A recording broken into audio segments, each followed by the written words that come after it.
Hi friends, Satish and Vicky from Cartoon Teacher TNPSC. So நம்ம இன்றைக்கி பார்க்க போகிற கரண்ட் அஃபேர்ஸ் வந்து November 4 இதான் இன்றைக்கி நம்ம பார்க்க போகிறோம். பார்க்கலாமா? ஓகே. ஸோ ஃபஸ்ட்டு பாரு, டெத்து. ஓகே. டிஎன் கிருஷ்ணன் இவர் வந்து ரெனவுண்டு வயலினிஸ்ட் இவர். ஓகே. சரியா? கேரளாவில், பார்ன் இன் கேரளா. அந்த வயலினில் ரொம்ப பயங்கர எக்ஸ்பர்ட் இவர். ஸோ எல்லா லீடர்ஸுமே கண்டோலன்சஸ் தெரிவிச்சிருக்காங்க. சரியா? டிஎன் கிருஷ்ணன். அடுத்து கேஷுபாய் பட்டேல். இவர் யார் அப்படின்னா ஃபார்மர் சீஃப் மினிஸ்டர். எங்கே அப்படின்னா குஜராத்தில். இவர் தான் வந்து பிஜேபி பார்ட்டியை ஃபஸ்ட்டு வந்து அங்கே ஜெயித்தவர். அதுக்கப்புறம் தான் பிரைம் மினிஸ்டர் மோடி வந்து கண்டினியூ பண்ணியிருக்காரு செகண்ட் டேர்மு 2001. அப்புறம் பிரைம் மினிஸ்டர் இருக்கார். புரியுதா? ஸோ கேஷுபாய் பட்டேல்ங்கிறவர் chief minister, former chief minister of Gujarat, first BJP chief minister அவர் தாங்க. ஸோ அடுத்து அவார்ட்ஸை பொறுத்த வரைக்கும் ஃபஸ்ட்டு வந்து தமிழ் செம்மல் அவார்ட் 2019க்காக இந்த வருஷம் கொடுத்துருக்காங்க. ஒரு டிஸ்ட்ரிக்ட்டுக்கு ஒரு பர்சன் கொடுப்பாங்க. ஸோ ப்ரைஸ் அமௌண்ட் வந்து எவ்வளோனா 25,000. யாருன்னா தமிழ் செம்மல் அவார்டு யாருக்காக கொடுப்பாங்க அப்படின்னா தமிழை வந்து வளர்க்குறதுக்காக யாரெல்லாம் பாடுபடுறாங்களோ அந்த டிஸ்ட்ரிக்டில் அப்படி ஒருத்தர் தேர்ந்தெடுத்து கொடுப்பாங்க. சரியா? இதை வந்து யார் ஸ்டார்ட் பண்ணாங்க அப்படின்னா 2014 ஜெயலலிதா அவங்க தான் வந்து அனௌன்ஸ் பண்ணாங்க. 2015 கொடுக்க ஆரம்பிச்சிருக்காங்க. ஸோ இப்போ வந்து போன வருஷத்துக்கான அவார்டு வந்து இந்த வருஷம் கொடுத்துருக்காங்க. சரியா? So next second, India international film festival of Boston. போஸ்டன்கிறது யூஎஸ்ஏல இருக்குது. சரியா? லைஃப் டைம் அச்சீவ்மெண்ட் அவார்டு யார் கிடச்சிருக்குன்னா ஓம் பூரி. அடுத்து வந்து பெஸ்ட் மூவி வந்து காந்தி, மலையாள மூவி அது. அடுத்து மேல் ஆக்டர் அவார்டு வந்து விக்டர் பானர்ஜி கிடச்சிருக்கு. அடுத்து வந்து ஃபீமேல் ஆக்டர் வந்து சைலஜா அம்பு. ஸோ இவங்க வந்து இந்த காந்தியில் அவங்க ஃபீமேல் ஆக்டராக அந்த மூவியில் தான் நடிச்சிருக்காங்க அவங்க. சரியா? ஸோ சைலஜா கிடச்சிருக்கு ஃபீமேல் ஆக்டர். ஸோ மெயின் டாபிக்குள்ளே போயிடலாம். International relations. So first national election அங்கே யூஏஇ இருக்கு இல்லையா, அங்கே அதில் கத்தாரில் தான் வந்து ஃபஸ்ட்டு டைம் வந்து அங்கே ஒரு நேஷ்னல் எலெக்ஷன் கண்டக்ட் பண்ண போகிறதா சொல்கிறாங்க. அங்கே இருக்கிற அந்த கத்தாரோட மன்னர் எமீர் அவர் யாருன்னா ஷேக் தமீம். சரி, அங்கே ஒரு கவுன்சில் ஒன்று இருக்குது, ஷுரா கவுன்சில்னு. சரியா? இந்த கவுன்சில் வந்து நாமினேட், அதான் இவரே டைரெக்டாக அப்பாயிண்ட் பண்ணிடுவார். ஆனால் 2004 நேஷன்ஸ் 2004 கான்ஸ்டியூஷன் அப்படின்னு சொல்லி ஒன்று பாஸ் பண்ணுறாங்க. அதுபடி என்ன பண்ணுறாங்க, இந்த கவுன்சிலை டெமோக்ராட்டிக் ப்ராசஸாக கொண்டு வரணும்னு பார்க்குறாங்க, அதாவது ஓட்டிங் மூலியமாக. பட் ஆனால் யார் ஓட்டிங் பண்ணணும், யார் அதில் நிற்கணும் அப்படிங்கிறதெல்லாம் மென்ஷன் பண்ணலை. பட் ஆனால் அந்த கவுன்சிலில் ஓட்டிங்காக தான் கொண்டு வரணும் அப்படிங்கிறாங்க. அப்படி ஏன் அவ்வளோ சிக்னிஃபிகன்ஸ் அப்படின்னா, அந்த கவுன்சில் தான் லெஜிஸ்லேஷன் ரெலவெண்ட்டாக ஏதாவது பாஸ் பண்ணுறதுக்குலாம் அவங்க தான் சஜஷன் கொடுப்பாங்க. சரியா? மன்னர் தான் பாஸ் பண்ண, அவருக்கு தான் அத்தாரிட்டி இருக்குது. பட் ஆனால் அந்த கவுன்சில் வந்து அட்வைசரி மாதிரி. சரியா? புரியுதில்ல? ஸோ அங்கே இதில் அந்த ஃபஸ்ட்டு எலெக்ஷன் எங்கன்னா கத்தாரில் தான் நடக்க போகுது. எப்படி? த்ரூ இந்த எலெக்ஷன் மெத்தடில். சரியா? அடுத்து செகண்ட்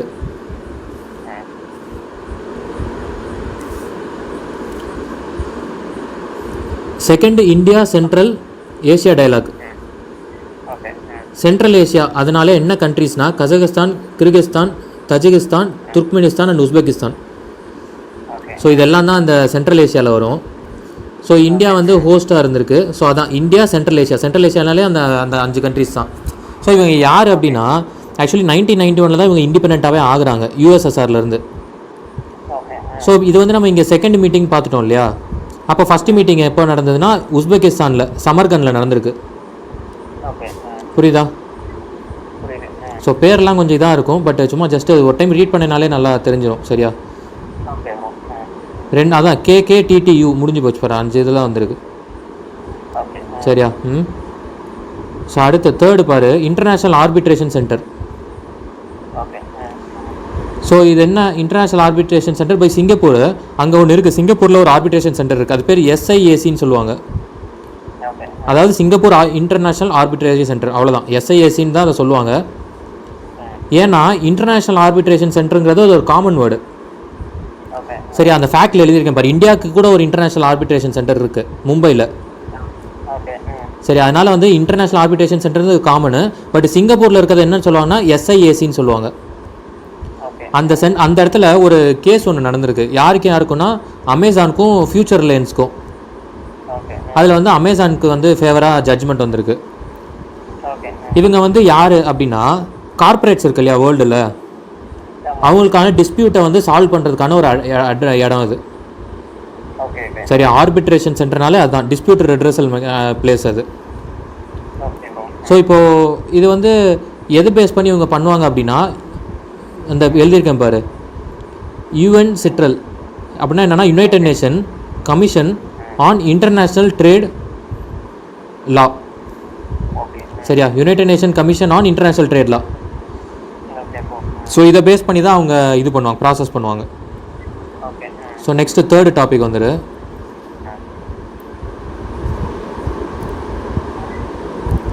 ஃபஸ்ட்டு மேண்டேட்ரி பேக்கேஜிங். அதாவது கேபினெட் கமிட்டி எக்கனாமிக் அஃபேர்ஸ்னு ஒரு கமிட்டி இருக்குது பார்லிமெண்ட்டில். சரி, நம்ம வந்து பார்லிமெண்ட் டாபிக் படிப்போம், இந்த கமிட்டியை பற்றி நம்ம படிப்போம். சரியா, இதே மாதிரி அப்பாயின்மெண்ட் கமிட்டின்னு இருக்குது, பொலிட்டிக்கல் அஃபேர்ஸ்க்கு ஒரு இது இருக்குது. ஸோ அதனால் அதை நம்ம அப்போ பார்த்துக்கலாம். பட் இந்த கேபினெட் கமிட்டியான எக்கனாமிக் அஃபேர்ஸ் வந்து என்ன பண்ணுறாங்கன்னா அப்ரூவ் பண்ணுறாங்க. எதுக்கு அப்படின்னா ஜூட் மெட்டீரியல் இருக்குது இல்லையா, அதில் வந்து பேக்ஸை தயாரிக்கிறதுக்கு அப்ரூவ் பண்ணுறாங்க. இதுபடி மேண்டேட்ரி பண்ணுறாங்க. ஜூட் பேக்ஸ் எல்லாம் வந்து பப்ளிக் யூசேஜுக்கு யூஸ் பண்ணணும். அதே போல் கவர்மெண்ட் அரௌண்ட் ஒரு 6,500 நினைக்கிறேன் க்ரோருக்கு வந்து பர்ச்சேஸ் பண்ணியிருக்கு. சரியா, அதே போல் இந்த ஆக்டுக்கு ஒரு இந்த ஜூட்டுக்கு ஒரு ஆக்ட் இருக்குது, 1987 ஆக்ட், ஜூட் பேக்கேஜிங் மெட்டீரியல் ஆக்ட்னு. அதை பேஸ் பண்ணி தான் இதில் வந்து சில இது சேஞ்சஸ் கொண்டு வராங்க. புரியுதா? ஸோ அடுத்து மேபி கொஸ்டின் கேட்கலாம், பேக்கேஜிங் ரெலவெண்ட்டாக வந்து இப்போ ரீசெண்டாக எதில் சொன்னாங்கன்ட்டு 4 இது கொடுத்துடலாம். ஜூட்டு சொல்லி ஒரு ஆப்ஷனாக இருக்கலாம். சரியா, அதே போல் இந்த ஆக்ட் பார்த்துக்க, அதுவும் கொஞ்சம் இம்பார்ட்டண்ட்டு. அடுத்து செகண்டு என்பிபிஎம்எஃப் அப்படின்னா என்னென்னா national program and project on management policy framework. So இது எதுக்கு இதை வந்து அப்பாயின்ட் பண்ணது இந்த கமிட்டிஸ், இந்த இது வந்து செட்டப் பண்ணது யார் அப்படின்னா by Niti Aayog and quality control of India, QCI. அவங்க தான் வந்து செட்டப் பண்ணுறாங்க. எதுக்குன்னா இது என்ன பண்ணும் அப்படின்னா, அந்த வேர்டே பாரு, national program and project management policy framework. அப்படின்னால என்ன, இந்தியாவில் எக்ஸிக்யூட் பண்ணக்கூடிய இன்ஃப்ராஸ்ட்ரக்சர் ப்ராஜெக்டை ஒரு ரெகுலேட் பண்ணுறது தான் இவங்களோடது. புரியுதா? நேஷனல் ப்ரோக்ராம் அண்ட் ப்ராஜெக்ட் மேனேஜ்மெண்ட்னு வந்துச்சா, அப்போ எக்ஸிக்யூஷன் எதோட எக்ஸிக்யூஷன், இன்ஃப்ராஸ்ட்ரக்சர் எக்ஸிக்யூஷனை மேனேஜ் பண்ணுறாங்க அவங்க. அதில் சில ரிஃபார்ம்ஸ் ப்ரொவைட் பண்ண சொல்லியிருக்காங்க. சரியா, அடுத்து தேர்ட் ஒன்று ட்ரிப்புன்னா என்னென்னா டேமு. டி வந்து for dam rehabilitation and improvement project தான் அது ட்ரிப்புங்கிறது. ஸோ அதுக்கு வந்து கேபினெட் கமிட்டி வந்து எக்கனாமிக் அஃபேர்ஸ் வந்து அவங்க அப்ரூவ் பண்ணிட்டாங்க. ஸோ இதுக்கு வந்து அசஸ் பண்ண போகிறது யார் அப்படின்னா வேர்ல்டு பேங்க்கும் AIB, இந்த 2 பேங்க்கு தான் சப்போர்ட் பண்ணுது ஃபினான்ஷியலி. ஸோ இப்போ என்ன பண்ண போகிறாங்க, இது வந்து சென்ட்ரல் வாட்டர் கமிஷனோட ஒரு பாடி வந்து சென்ட்ரல் டேம் சேஃப்டி ஆர்கனைசேஷன் ஒரு பாடி இருக்குது, அவங்க தான் இதை இம்ப்ளிமெண்ட் பண்ண போகிறாங்க. சரியா, ஸோ என்ன அப்படின்னா இங்கே இருக்கக்கூடிய டேம்ஸை பராமரிக்கிறதும் அதை ரீஹாபிலிட்டேட் பண்ணுறது தான் இதோட வேலை. புரியுதா? ஸோ அதுக்காக தான் வந்து அதுக்கு வந்து எக்கனாமிக் அஃபேர்ஸ் கமிட்டி, கேபினெட் கமிட்டியில் இருக்கக்கூடிய எக்கனாமிக் அஃபேர் வந்து அப்ரூவ் பண்ணிட்டாங்க. இதை பண்ண போகிறது யார் அப்படின்னா சென்ட்ரல் டேம் சேஃப்டி ஆர்கனைசேஷன். அது வந்து சென்ட்ரல் வாட்டர் கமிஷன் கீழே வருது. சரியா, ஒரு ஆர்கனைசேஷன் அது. இதுக்கு சப்போர்ட் பண்ண ஃபண்டு சப்போர்ட் பண்ணுறது யாருன்னா வந்து world bank and AIB support பண்ணுறதுக்கு ஒத்துருக்காங்க. சரியா, ஸோ ஃபேக்ஸில் பாரு அடிஷ்னலாக எழுதியிருக்கேன். சைனா தான் வந்து லார்ஜ் டேம்ஸ் இருக்கக்கூடிய கண்ட்ரியில் சைனா தான் ஃபஸ்ட்டில் இருக்குது, செகண்ட் USA, தேர்ட் இந்தியா. இது கூட ஒரு த்ரெட்டாக கூட இருக்குன்றாங்க. லார்ஜ் டேம்ஸ் சைனாவில் இருக்கிறதெல்லாம் ஒரு சில பிளேசஸில் வந்து ரொம்ப க்ரூஷியலாக இருக்கான். அந்த டேம் வந்து அது கிராக் ஆகலாம், உடையலாங்கிற மாதிரிலாம் சொல்கிறாங்க. அப்படி பண்ணால் ஏகப்பட்ட லாஸஸ் வரதுக்கு பாசிபிலிட்டிஸ் இருக்குதுன்னு சொல்லிட்டு இருக்காங்க. சரியா, ஸோ லார்ஜ் டேம் வந்து அது வந்து இப்போ ஒரு த்ரெட்டு தான் அது. ஸோ அது ரொம்ப அவ்வளோ டீட்டெயிலாக போக தேவையில்லை. பட் சைனா தான் ஃபஸ்ட்டில் இருக்குது, செகண்ட் USA, தேர்ட் இந்தியா இருக்குது. சரியா, so next fourth topic defence. So mission Sagar 2 அப்படின்னு ஒன்று நடந்திருக்கு. இது என்ன அப்படின்னா, சாகர்னாலே என்ன அப்படின்னா அது நம்ம கீழே ஃபேக்ட்ரி, சாகர்னு என்னென்னா security and growth for all in the region. Okay bro. சரியா? நான் ஆல்ரெடி உனக்கு நான் அதை சொல்லியிருந்தேன். இது நான் சாகர் ப்ராஜெக்ட்டு நம்ம ஆல்ரெடி டிஃபென்ஸில் அந்த மலபார் ரெலவெண்ட்டாக பேசும்போது நான் சொல்லியிருப்பேன். அப்போ சைனாவும் நம்ம சைடில் இந்த இந்தியன் ஓஷனை இது பண்ணுறதுக்கு நம்மளை சுற்றி இருக்கிற கண்ட்ரிஸை வந்து அவங்களுக்கு இழுத்துக்கிறதுக்காக அவங்க ஒரு ப்ராஜெக்ட் வச்சுருக்காங்கன்னு சொன்னேன். அது வந்து ஸ்ட்ரிங் ஆஃப் பேர்ல்ஸு. சரி, அந்த மிஷன் படி அவங்க என்ன பண்ணுறாங்க, Sri Lanka, Maldives, Bangladesh, Myanmar, so நம்மளை சுற்றி பாகிஸ்தான் இந்த பக்கம், ஸோ அப்படியே இங்கே கண்டெயின் பண்ண பார்க்குறாங்க. ஸோ இதுக்கு ஒரு எகென்ஸ்டாக இருக்கணுன்றதுக்காக நம்ம என்ன பண்ணுறோம், சாகர்னு சொல்லி நம்மளும் சுற்றி இருக்கிற அந்த இதில் இது பண்ணுறோம். புரியுதா? Okay bro. ஸோ மெயினாக இந்த இடத்துல வந்து சாகர் 2ங்கிற ப்ராஜெக்ட் எங்கே போயிருக்கு அப்படின்னா, ஐஎன்எஸ் ஐராவத்தை தான் அனுப்பியிருக்காங்க. இந்தியன் நேவி அதில் ஐராவத்தை அனுப்பியிருக்காங்க. எங்கன்னா சூடானுக்கு. என்னென்னா மெடிக்கல் கிட்டு, அப்புறம் வந்து ஃபுட்டு, சரியா, இதெல்லாம் எடுத்துகிட்டு போய் கொடுத்துருக்காங்க. ஸோ ஃபேக்ஸில் பாரு, சாகர் 2ன்னு சொல்லி பார்த்தோமா, அப்போ சாகர் 1 இருக்கு இல்லையா, அது வந்து எப்போ நடந்ததுன்னா இந்த மாதம் மே மந்த் நடந்தது, இந்த வருஷத்தில். அப்போ வந்து ஐஎன்எஸ் கேசரின்றது தான் அப்போ போனது. எங்கே போயிருக்கு அப்படின்னா, மால்தீவ்ஸு, மொரீஷியஸு, மடகஸ்கர், கொமரோஸ், என்னென்னா ஃபுட் அண்ட் மெடிசின்ஸ் இதெல்லாம் கொடுத்துக்கிறதுக்காக போயிருக்காங்க. சரியா? ஸோ இது என்னென்னா, இது வந்து 2015 தான் இந்த இதை கொண்டு வராங்க. இந்தியா வந்து இந்த ஸ்டெப் எடுக்கிறாங்க. எதுக்காகனா, maritime security, sharing informations, coastal சர்வைலன்ஸ்க்கு.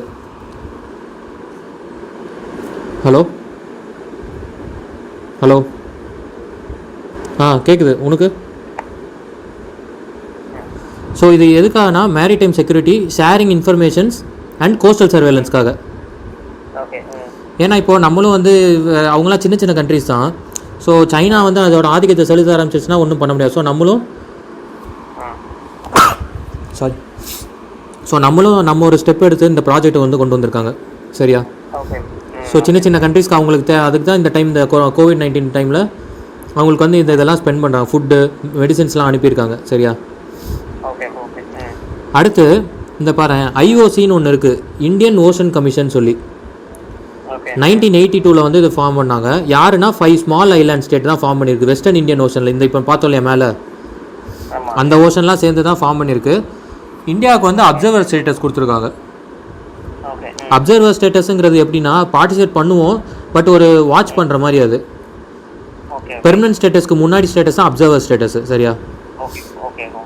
அடுத்து இன்டர்நேஷ்னல் லெவலில் ஒரு இது இருக்குது, ட்ரீட்டி ஒன்று இருக்குது, UNCLOSன்னு. அது என்னென்னா, united nation convention of law of seas. So இதுபடி என்னென்னா, இது வந்து என்னென்னா ட்ரீட்டி ஆஃப் சீஸ்ன்னு சொல்லலாம் இது. சரியா? கடலில் வந்து என்ன பண்ணலாம், எது பண்ணக்கூடாது அப்படின்றது தான் ஒரு அதுக்கான ரெலவெண்ட் இது தான். இப்போ உதாரணத்துக்கு நம்ம கண்ட்ரிக்குள்ளே டக்குன்னு சைனா ஷிப் எடுத்துகிட்டு வரான்னு வச்சுக்கோ. ஸோ அப்படி கூடாது, ஒரு லிமிட் இருக்கும். அந்த லிமிட்டை தாண்டி இன்டர்நேஷ்னல் பார்டர்ஸ்னு ஒன்று இருக்கும், அதில் ட்ராவல் பண்ணலாம். பட் ஆனால் அந்த கண்ட்ரிக்குன்னு ஒரு சர்டைன் இது இருக்கும், அந்த பவுண்டரிக்குள்ளே வரக்கூடாது வித்தவுட் பர்மிஷன். ஸோ இந்த மாதிரிலாம் இதில் மென்ஷன் பண்ணி பார்த்தா யுனைடெட் நேஷன் அது ஒரு இன்டர்நேஷ்னல் ட்ரீட்டி அது. சரியா? 1982 சைன் பண்ணுறாங்க, 94 நடைமுறைக்கு வருது. ஸோ அவ்வளோதான். நெக்ஸ்ட்டு என்விரான்மெண்ட்டில் ஃபஸ்ட்டு பாரு, ஆந்திரா வந்து என்ன பண்ணுறாங்கன்னா, கோ எலக்ட்ரிக் கேம்பெயின் ஒன்று கிரியேட் பண்ணுறாங்க, வெஹிக்கிள்ஸ்லாம் கொண்டு வரதுக்காக. அடுத்து வந்து ஓலா இருக்குது இல்லையா, கேபு, அவங்க வந்து ஓலா எலக்ட்ரிக்னு ஒரு மேனுஃபேக்சரிங் செக்டர் வந்து இந்தியாவில் செட்டப் பண்ண போகிறாங்க. இது கார் மேனுஃபேக்சரிங், பைக் மேனுஃபேக்சரிங்க்கு, எலக்ட்ரிக் வெஹிக்கிள்ஸ்க்கு. ஸோ அது ஓலாவோட CEO யாருன்னா பவிஷ் அகர்வால். சரி, அடுத்து பாரு 8th ஒன்று ரேங்க்கில் என்னென்னா, ஃபஸ்ட்டு வந்து வேல்யூயிங் டீச்சிங் ஒர்க் ஃபோர்ஸ். இது அந்தளவுக்கு இம்பார்ட்டன்ட் ரேங்க் கிடையாது, சும்மா ஜஸ்ட் இது ரீட் மட்டும் பண்ணிக்கோ. Valuing teaching work force, teachers இருக்காங்க இல்லையா, அந்த கண்ட்ரி வந்து எவ்வளோ வேல்யூ பண்ணுது அப்படிங்கிறது மாதிரி ரெலவெண்ட். இது மொத்தம் 35 கண்ட்ரியில் அவுட் ஆஃப் 35 இந்தியா 6th இருக்குது. அதே போல் இந்தியாவில் எஜுகேஷன் செக்டருக்கு வந்து நம்ம ஸ்பெண்ட் பண்ணக்கூடிய பர்சன்டேஜ் எவ்வளோ அப்படின்னா 14%. இதே நம்ம அந்த ஹங்கர் இண்டெக்ஸ் பார்த்தோம் இல்லையா, அப்போ ஹெல்த்துக்கு எவ்வளோ பார்த்தோம், 4%. ஸோ இந்தியா வந்து சீரியஸ் கேட்டகரியில் இருக்குன்னு சொல்லி நம்ம அப்போ பார்த்தோம். ஸோ 4% தான் ஸ்பெண்ட் பண்ணுறாங்க, எஜுகேஷனுக்கு 14% ஸ்பெண்ட் பண்ணுறாங்க. இதை பண்ணுறது யார் பண்ணது, அந்த ரிவ்யூ இந்த ரிப்போர்ட் கொடுத்தது யார் அப்படின்னா, UK பேஸ்டு ஒரு வர்க்கி ஃபவுண்டேஷன் ஒன்று இருக்குது, அதுதான். சரியா?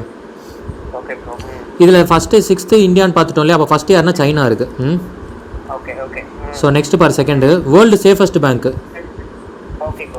DBS பேங்க் தான் வந்து ஏஷியாவில் ஃபஸ்ட்டில் இருக்குது, வேர்ல்டில் 4th பிளேஸில் இருக்குது.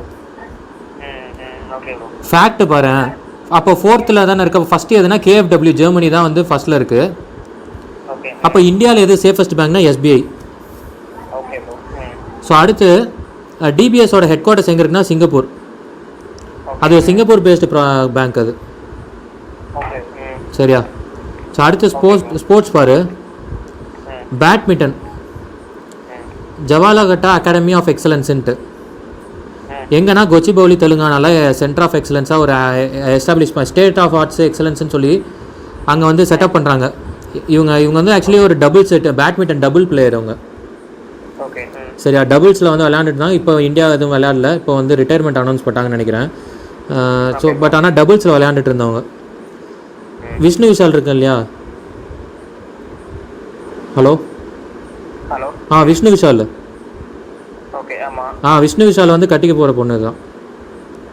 யாரு? இந்த பொண்ணு இந்த இப்போ பார்த்தோம் இல்லையா பேட்மிண்டன் பிளேயர் ஜவாலாங்கிறது பேர், அந்த பிளேயர் பேர். ஓகே. ஓகே. அவங்க பேரில் தான் அந்த அகாடமி ஓப்பன் பண்ணியிருக்காங்க. அவங்க வந்து இப்போ விஷ்ணு விஷாலில் கல்யாணம் பண்ண போகிறாங்க. என்கேஜ்மெண்ட் ஆயிருக்குன்னு நினைக்கிறேன். ஓகே. ஓகே. ஓகே. சரி. இப்போ அந்த இதில் 14 கோர்ட்டு செட்டப் பண்ணியிருக்காங்க விளையாடுறதுக்கு. ஓகே. சரி. நல்ல பெரிய ஸ்டேடியம் மாதிரி அது. அதுலேயே ஸ்விம்மிங்கும் கொண்டு வர போகிறாங்க, கிரிக்கெட்டும் கொண்டு வரலான்னு பிளானில் இருக்குது. சரியா? ஓகே. ஓகே. ஸோ அடுத்து 15th okay. Paperless boarding. Okay. Rajiv Gandhi international airport ஹைதராபாத்தில் இருக்குது. ஓகே. சரியா? பேப்பர்லெஸ், கம்ப்ளீட்லி பேப்பர்லெஸ்ஸாக போகிறாங்க. இதே போல் நம்ம கம்ப்ளீட்லி சோலார் இது மூலியமாக பண்ணுறது ஏற்கனவே பார்த்தோம் பாண்டிச்சேரியில். ஓகே. சரியா? நம்ம ஆல்ரெடி கரண்ட் அஃபேர்ஸ் இந்த மாதிரி அக்டோபர் ஃபர்ஸ்ட் வீக்கில் பார்த்தோம். பாண்டிச்சேரி வந்து கம்ப்ளீட்லி சோலாரில் எலக்ட்ரிசிட்டி இது பண்ணுறாங்க, யூஸ் பண்ணுறாங்க. ஸோ பேப்பர்லெஸ்ஸாக போகிறது ஹைதராபாத்தில் இருக்கக்கூடிய ராஜீவ்காந்தி இன்டர்நேஷ்னல் ஏர்போர்ட். சரியா? அடுத்து இந்த செகண்ட் பாயிண்ட் அந்தளவுக்கு ரொம்ப இம்பார்ட்டன்ட் இல்லை. எலக்ட்ரிசிட்டி ஆக்சஸ் பப்ளிக் வந்து இருக்குதுங்கிறதுலே ரொம்ப புவரஸ்ட் பர்ஃபார்மன்ஸ் வந்து யூபி தான். சரி. அந்தளவுக்கு இது ஒன்றும் கேட்க மாட்டாங்க. அடுத்து தேர்டு பாரு, தாரணி போர்ட்டல் அப்படின்னு சொல்லி யார் கொண்டு வந்திருக்காங்கன்னா தெலுங்கானா கவர்மெண்ட்டு. இந்த கவர்மெண்ட் தான் ஃபஸ்ட்டு கண்ட்ரியில் கொண்டு வந்திருக்காங்க. எங்கள் ரெவன்யூ டிபார்ட்மெண்ட்டில், கவர்மெண்ட்டில் ரெவன்யூ டிபார்ட்மெண்ட் டிஜிட்டலைஸ் பண்ணியிருக்காங்க.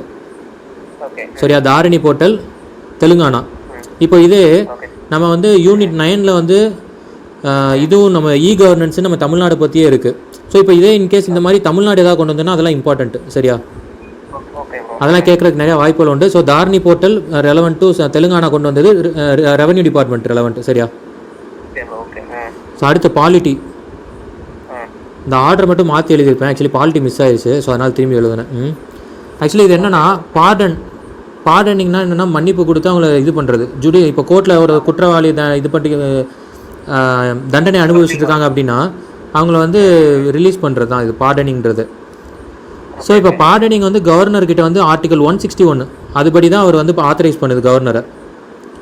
ஆனால் கவர்னருக்கு 2 இது இருக்குது, கண்டிஷன்ஸ் இருக்குது. அதை அவரால் எக்ஸைஸ் பண்ண முடியாது இந்த பவரை. எப்போனா எப்போயாவது ஒரு கன்விக்ட்டுக்கு வந்து டெத் சென்டென்ஸ் கொடுத்துருக்காங்கன்னு வச்சுக்கேன், அப்போ வந்து அவரால் இந்த பவரை யூஸ் பண்ண முடியாது.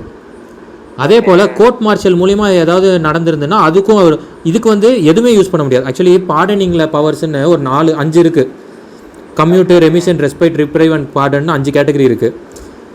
சரியா? இது என்னங்கிறது நம்ம பாலிட்டியில் பார்த்துக்கலாம். சரியா? அது இப்போ அவ்வளோ எடுத்தாங்கன்னா ரொம்ப இதாக போகும், லாங்காக போகும்.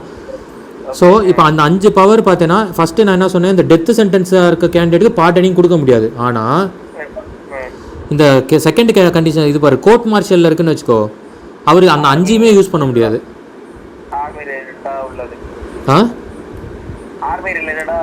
ஆமாம், ஆர்மி ரெலவெண்ட்டாக வருது இது. ஸோ இப்படி கொடுக்கும்போது பார்த்தீங்கன்னா உனக்கு எதுவும் அவங்க வந்து அவர் கவர்னராக 5யுமே யூஸ் பண்ண முடியாது. பட் பிரசிடென்ட்டுக்கு வந்து பவர் இருக்குது. சரியா? ஸோ அடுத்து இப்போ இது ஆக்சுவலி இது எதுக்கு ரெலவெண்ட்டாக எழுதிருக்குன்னா பேரறிவாளன்னு சொல்லி இப்போ நம்ம ராஜீவ்காந்தி அசாசினேஷன் கேஸில் அரெஸ்ட் பண்ணியிருந்தவர். ஸோ அவரோட பார்டனிங் கேசஸ் வந்து நம்ம இஷ்யூ வந்து இப்போ போயிட்டுருக்கு ஆக்சுவலி. சரியா? ஸோ அதனால் அதை எடுத்து எழுதியிருக்கேன். நம்ம இப்போ கம்ப்ளீட்டாக இப்போ ராஜீவ்காந்தி அசாசினேஷன் டு பேரறிவாளன் வரைக்கும் நம்ம தனியாக ஒரு நோட்ஸ் எடுத்திருக்கேன். ஸோ அதை வந்து நம்ம இப்போ இதை முடிச்சுட்டு நம்ம அதை பார்த்துடலாம். கம்ப்ளீட்டாக அந்த ஹிஸ்ட்ரி என்னங்கிறத நம்ம பார்த்துடலாம். சரியா? ஸோ இப்போ செகண்ட் வந்து பீகார் ஓட்டிங் பர்சன்டேஜ் இப்போ போல் கண்டக்ட் ஆச்சு இல்லையா? ஸோ அதில் வந்து மொத்தம் 3 ஃபேஸாக நடந்தது. அதில் வந்து 53.51% ஓட்டிங் ஆகிருக்கு. சரியா? அடுத்து வந்து பாரு 16th தமிழ்நாடு யாதுமூரே கான்ஃபரன்ஸ் அப்படின்னு சொல்லி சீஃப் மினிஸ்டர் தான் வந்து இனாக்ரேட் பண்ணியிருக்காரு. ஒரு விர்ச்சுவல் சமிட் தான். இதை வந்து 2019 அவர் இன்ட்ரடியூஸ் பண்ணியிருந்தாங்க, யாதுமூரே ஸ்கீம்னு. எதுக்காகனா ஒரு ஃபாரின் இன்வெஸ்ட்மெண்ட்டு இங்கே கொண்டு வரதுக்கு தான், வேறு ஒன்றும் இல்லை. சரியா? போன வருஷம் அந்த ஸ்கீம் கொண்டு வந்தாங்க, இந்த வருஷம் அதுக்கு ஒரு சமிட் நடந்திருக்கு, அவ்வளோதான், virtual summit. Okay bro. So second பாரு எய்ம்ஸு ஓகே. மதுரையில் வந்து தோப்பூரில் தான் செட்டப் பண்ணுறாங்க. இதுக்கு வந்து என்னென்னா மெம்பர்ஸ் தான் இப்போ செலக்ட் பண்ணியிருக்காங்க, அதுதான் இதில் எழுதியிருக்கேன். ஸோ மெம்பர்ஸ் பாரு 1+5 இதுதான் members. Okay. So total 6 members. ஓகேவா? ஸோ இப்போ 1ங்கிறது பிரசிடென்ட்டு, கட்டோச்சுன்னு இருக்கு பாரு, ஜிப்மரோட பிரசிடென்ட்டு, அவர் தான் இங்கே பிரசிடெண்ட்டாக அப்பாயின்ட் பண்ணியிருக்காங்க. ஓகே. அடுத்து பாரு மெம்பர்ஸில் அடுத்து 2 எழுதியிருக்கேன் பார்த்தியா, அந்த 2 தான் மெம்பர்ஸை பொறுத்த வரைக்கும். டாக்டர் சுதா சேஷியம் எம்ஜிஆர் யூனிவர்சிட்டியோட வைஸ் சான்சலர். ஓகே. அதே போல் 2வது வந்து Shanmugam Subbiah ABVP president. Okay. இது பிஜேபியோட யூத் விங் மாதிரி. ஓகே. இப்போ இதுக்கு தான் அந்த சுப்பையா பேரில் இவர் பேரில் தான் ஒரு கேஸ் ஒன்று ஆக்சுவலி ஃபைல் ஆயிருக்கு, எஃப்ஐஆர் ஒன்று ஃபைல் ஆயிருக்கு. ஒரு நெய்பரை வந்து ஹராஸ் பண்ணியிருக்காங்க, ஏதோ ஒரு கேசஸ் ரெலவெண்ட்டாக போயிட்டுருக்கு. சரியா? ஸோ அதை விட பட் இதுதான் மெம்பர்ஸ், இவங்க தான் கட்டோச் பிரசிடென்ட்டு, சுதா சேஷியம், அப்புறம் சண்முகம் சுப்பையா. Okay bro. அடுத்து மெம்பர்ஸ் அந்த லாஸ்ட்டில் எழுதியிருக்க பாரு ஒரு 3, அந்த 3 வந்து யாருன்னா 2 லோக்சபா மெம்பர்ஸ் அண்ட் ஒரு ராஜ்யசபா மெம்பர் அப்பாயின்ட் பண்ணலாம். ஓகே. ஸோ காம்போசிஷன் 6, ஒரு பிரசிடென்ட்டு, 2 மெம்பர்ஸ் வந்து அந்த ஃபீல்டில் எக்ஸ்பீரியன்ஸ்டு, ஓகே. மீதி 3ல் வந்து 2 லோக்சபா ஒரு ராஜ்யசபா. Okay bro. புரியுதா? புரியுது. ஸோ இவங்க தான் அப்பாயிண்ட் ஆகிருக்காங்க. சரியா? எய்ம்ஸ் மதுரைக்கு தோப்பூரில். ஓகே. அடுத்து பார் 3rd, இது கொஞ்சம் இம்பார்ட்டன்ட் தான். கற்போம் எழுதுவோம் மூமெண்ட்டுன்னு யார் ஸ்கூல் எஜுகேஷன் டிபார்ட்மெண்ட் தான் இனிஷியேட் பண்ணியிருக்காங்க. ஓகே. எதுக்கு அப்படின்னா லிட்ரஸி, பேசிக் லிட்ரஸி, அதாவது எழுத படிக்க சொல்லிக் கொடுக்கணும். யாருக்கு? அபவ் 15 ஏஜ் மேலே. ஓகே. ஸோ இப்போ எழுத படிக்க தெரியாதவங்க இருப்பாங்க இல்லையா, 15 வயசுக்கு மேலே இருக்கிறவங்களுக்கு அதை கற்றுக் கொடுக்கணுன்றது தான் இவங்களோட இந்த மூமெண்ட்டு. ஓகே. ஸோ ஃபேக்ட் பாரு, தமிழ்நாட்டில் மொத்தம் 1.25 கோடி பேர் வந்து இல்லிட்ரேட்டாக இருக்கதா சொல்கிறாங்க. ஓகே. எதுவுமே தெரியாமல், படிக்கவும் தெரியாது எழுதவும் தெரியாதுன்ற மாதிரி 1.24 crore இருக்குது பேஸ்ட் ஆன் 2011 சென்சஸ். ஓகே. சரியா? ஸோ கற்பம் எழுதுவோம் மூமெண்ட்டு யாருக்கு வந்து இந்த லிட்ரஸி இது வந்து எது யாருக்குன்னு கேட்கலாம், அபவ் 15 ஏஜ். ஓகே. சரியா? அவ்வளோதான். Okay bro. ஸோ ப்ரிப்பேர் பண்ணிக்கோ, இந்த படிச்சிரு. நம்ம இப்போ அப்படியே இந்த இது பார்த்துடலாம், ராஜீவ் காந்தி அசாசினேஷன் ரெலவெண்ட்டாக படிச்சிடலாம், இப்போ பார்த்துடலாம். சரியா? Okay bro. ஓகே.